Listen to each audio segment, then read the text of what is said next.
नमस्कार, स्वागत है आप सभी का एनएमएफ न्यूज में और मैं हूं आपके साथ शाफनी पटनायक। बिहार के पूर्व उप मुख्यमंत्री तेजस्वी यादव की मुश्किलें लगातार बढ़ती हुई नजर आ रही है।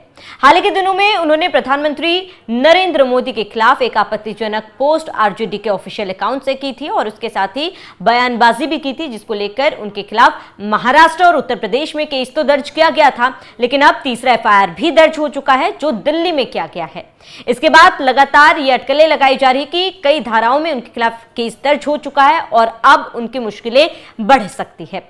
बता दें कि उनके खिलाफ दिल्ली के गोविंदपुरी में एफआईआर दर्ज किया गया है। बीजेपी नेता ने उनके खिलाफ एफआईआर दर्ज कर क्या कुछ कहा है, जरा वो सुनिए। देखिए, बड़ा दुर्भाग्यपूर्ण और कायरतापूर्ण जो ये काम आरजेडी ने किया है। कल उन्होंने अपने ट्विटर हैंडल पे डाला है कि देखो देखो गया जी में कौन आया, वोट चोर आया, वोट चोर आया। ये बड़ा दुर्भाग्यपूर्ण है।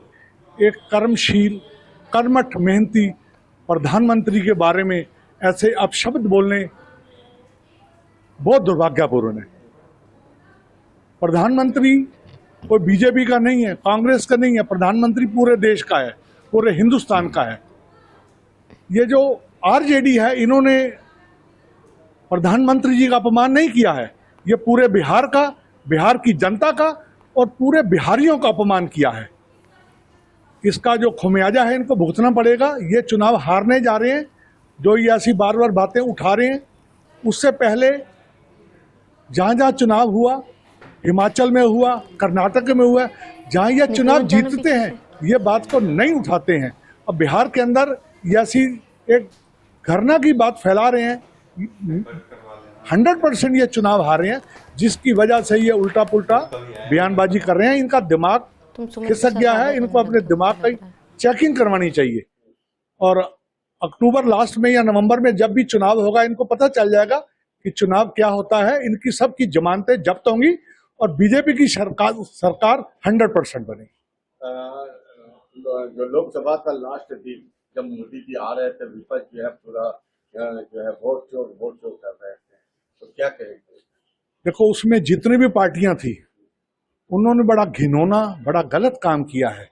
एक मैंने पहले भी बोला है, कर्मशील योद्धा जिसने वर्ल्ड में हिंदुस्तान का नाम किया, चाइना से लेकर अमेरिका तक लोग मोदी जी के नाम से थर थर कांपते हैं।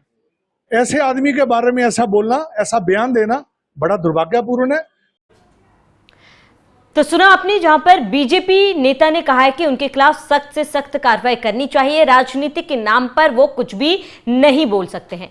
अब उनका ये विवादित पोस्ट क्या था वो हम आपको बता देते हैं। दरअसल आरजेडी के ऑफिशियल अकाउंट से तेजस्वी यादव ने एक पोस्ट किया था। उस पोस्ट में एक कार्टून बना हुआ था, एक दुकान बनी हुई थी। दुकान में प्रधानमंत्री नरेंद्र मोदी को दुकानदार के तौर पर दिखाया गया था और लिखा गया था कि बयानबाजी की मशहूर दुकान। तेजस्वी यादव ने इस पोस्ट के जरिए प्रधानमंत्री से बिहार में एनडीए के 20 साल और उनके 11 साल के कामकाज का लेखा जोखा मांगा था, जिसके बाद से लगातार इसको लेकर विवाद शुरू हो गया। इस पर आपको बता दें कि तेजस्वी यादव जैसे ही एफआईआर दर्ज हुआ, उनका जो हाव भाव था काफी ज्यादा नॉर्मल था। ऐसा लग रहा था कि जैसे उन्हें कोई फर्क ही नहीं पड़ता कि एफआईआर दर्ज हुआ है या फिर उन्होंने कुछ गलत किया है। उन्होंने बड़े ही बेबाकी से ये कहा कि एफआईआर तो दर्ज होते ही रहते हैं, जैसे ये उनके लिए आम बात है।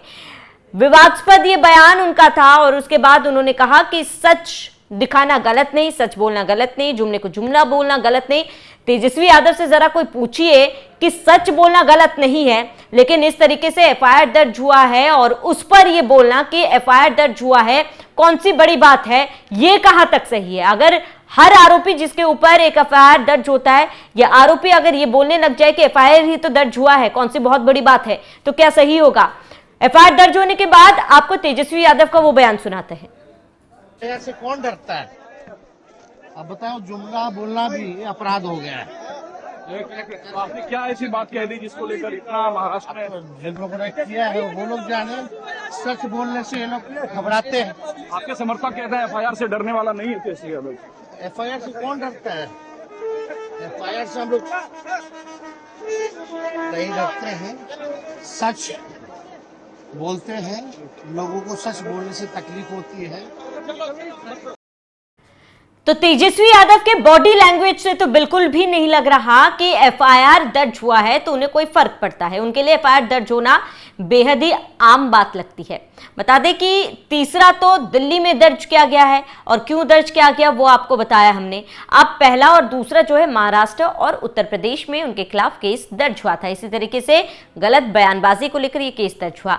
तो महाराष्ट्र में यह केस क्यों दर्ज हुआ वो हम आपको बताते हैं।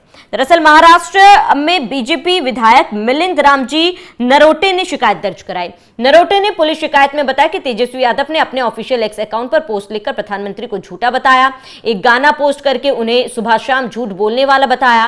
पुलिस ने मामले को गंभीरता से लेते हुए भारतीय न्याय संहिता की धारा 196, 356, 352 और 353 के तहत तेजस्वी यादव के खिलाफ केस दर्ज किया।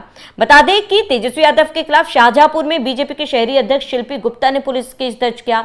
शाहजहांपुर के सदर बाजार पुलिस स्टेशन में बीएनएस की धारा 353 और 197 1A के तहत तेजस्वी यादव के खिलाफ मामला दर्ज किया गया। पुलिस अधीक्षक राजेश द्विवेदी ने इसकी पुष्टि भी की थी। तो जिस तरीके से तेजस्वी यादव के खिलाफ 3 एफआईआर दर्ज हुए, जाहिर सी बात है उनकी मुश्किलें बढ़ सकती है, कानूनी कार्रवाई भी हो सकती है। लेकिन तेजस्वी यादव का बॉडी लैंग्वेज जो है वो दिखाता है कि उन्हें किसी भी बात का कोई फर्क ही नहीं पड़ता। एफआईआर को उन्होंने आम बात बता दी। उन्होंने कहा एफआईआर करना कौन सी बड़ी बात है, राजनीति करना सही है, लेकिन राजनीति करने के लिए इस तरीके से किसी को अपमानजनक अपमानित करते हुए पोस्ट लिखना या करना कहां तक सही है। और इसके साथ ही अगर कोई कानूनी कार्रवाई होती है, उस कानूनी कार्रवाई के खिलाफ आप इस तरीके के बयान दे रहे हैं, तो ऐसे में आप समाज में क्या संदेश दे रहे हैं। बता दें कि फिलहाल बिहार विधानसभा चुनाव है और बिहार में सियासत काफी ज्यादा गर्म है और एसआईआर का मुद्दा लगातार उठाया जा रहा है, जिसका विपक्षी पार्टियां खासतौर पर कांग्रेस और आरजेडी वोटर अधिकार यात्रा निकाल कर उनका यह कहना है कि वो लोगों को जागरूक कर रहे, लोगों के हक के लिए आवाज उठा रहे हैं। लेकिन इसी बीच तेजस्वी यादव जिस तरीके से बयानबाजी कर रहे हैं, जिस तरीके से पोस्ट कर रहे हैं प्रधानमंत्री नरेंद्र मोदी के खिलाफ, वो कहां तक सही है। एफआईआर दर्ज किया गया अलग अलग मामलों में, अलग अलग जगहों पर, महाराष्ट्र, उत्तर प्रदेश और अब दिल्ली में एफआईआर दर्ज कर लिया गया है। लेकिन तेजस्वी यादव ये कह रहे हैं एफआईआर ही तो है, कौन सी बड़ी बात है।